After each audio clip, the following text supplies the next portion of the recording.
Ang sinasabi ko lang, sa mga co-ownerships nga, nagiging-ownership lang sa akin yung mga yan. Yung mga owners na yan, business partner, owners na yan ngayon na sabihin natin mga mayayaman nga sa mga business companies na yan ngayon sa Philippines since 1980s. Nagiging-ownership lang yan sa amin. Ako nga may ownership. Ibig ko sabihin, ba't ako pa nawalan? Ba't ako pa hindi mayaman? I'm supposed to be a billionaire in the 1990s or late 80s, not Bill Gates. Ngayon, it is known na Elon Musk is now the first trillionaire. I am trillionaire too, actually. I'm trillionaire. Noon pa, actually, before that Elon Musk. Because I also owned world banks, not only those tech giants, Microsoft, Google, Apple, Facebook, Nvidia, co-ownerships ko. I own majority of Microsoft and Google. Supposed to be. Pero sa Google, hindi na dahil pero mga ano lang yan, mga setup lang yan, mga argumentation lang with me. Dahil sa US, Larry Page, American Larry Page, and Russian Sergey Brin. Pero kung walang gulo, may co-ownership din ako dyan sa Google. Pero Microsoft, sinasabi ko, I own majority ownership of Microsoft. The biggest ownership share of Microsoft. Kasi magiging ideal naman, that would be American government, USA government. And this is my Microsoft. Ang American government noon, yun nga yung IBM, Intel.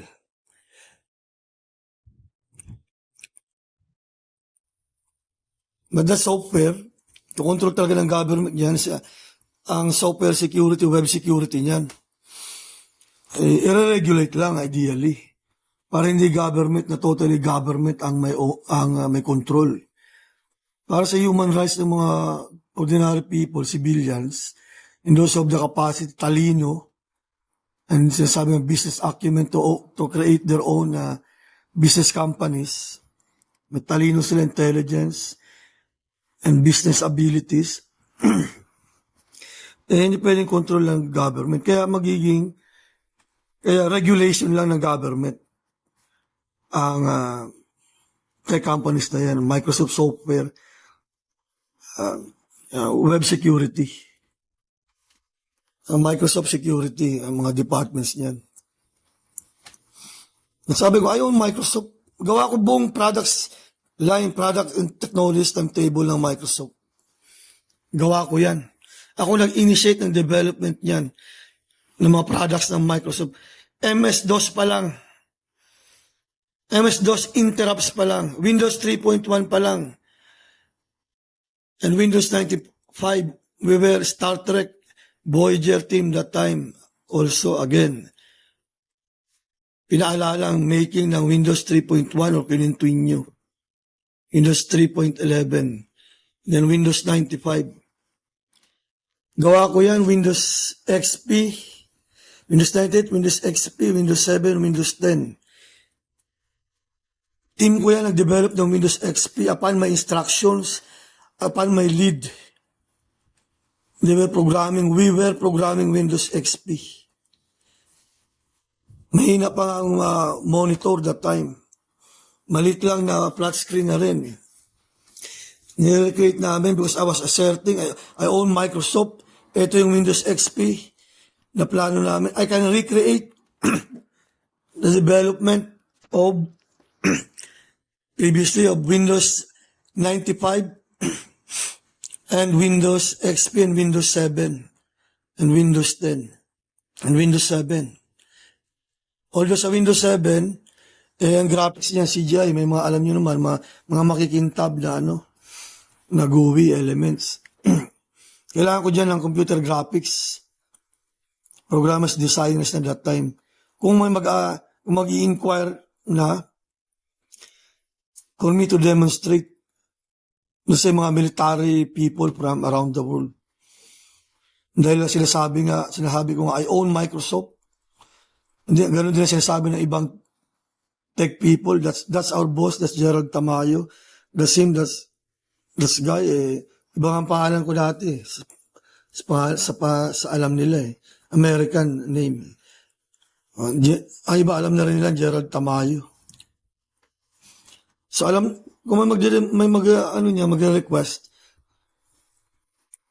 if I can recreate how, or I will ask if, how did I develop Windows 95, demonstrate ko nga yan ulit eh. Kahit early 80s sa Masbate nga eh. So I can do that with one or two Microsoft programmers. So, kahit nga mga kabats ko eh. Kami mga genius kids eh.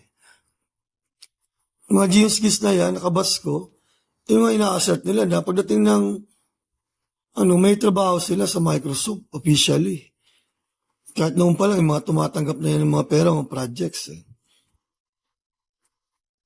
So I could demonstrate development of Windows 95 with 2 or 3 programmers. Or even 1 or 2 nga lang eh.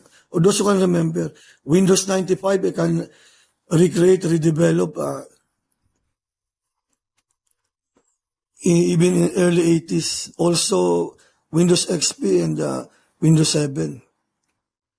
Ang Windows 10, matagal nang di pinakita sa amin, pinaalala. Pero, noong 1980s, mga 1985 o 1986, ginawa namin yan, mga taga-Masbate na lumaki na sa Masbate, grade school na high school sa Masbate. Ginawa namin ng Windows 10. Kung naalala ko pa. Kumbaga, at hindi kumbaga talaga yun na. We recompiled, we redeveloped Windows 10. Kumbaga, yun na yung maging official. Just the new Windows 10 from us. Ang bilis. Yan na yun, Windows 10. That's 1985 or 1986. We redeveloped Windows 10 na mabilis eh.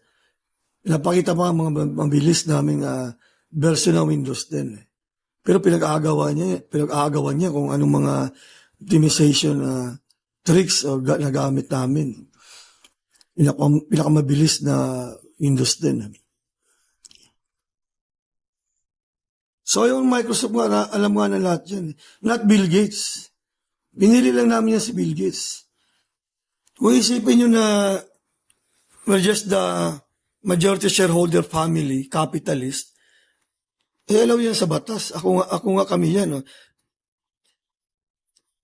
And shareholder family, majority shareholder, capitalist lang, hindi marunong sa technology product ng company, nag-invest lang